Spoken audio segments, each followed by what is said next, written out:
Звукобуквенный разбор слова «мышь». Гласное, согласное. Мышь, ты хочешь в школу? Молчит. Молчание — знак согласия. Согласная. Звонкая или глухая? Ой, какая звонкая. Звонкая, очень звонкая. Твердая, мягкая. Мягкая.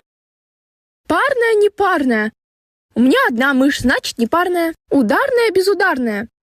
Конечно, безударная. А если будешь себя плохо вести, будешь ударная. Количество звуков и букв. Так, букв. 1, 2, 3, 4. 4. Звуков. Как у мышки в Новый год. И тебя сейчас тоже разберу.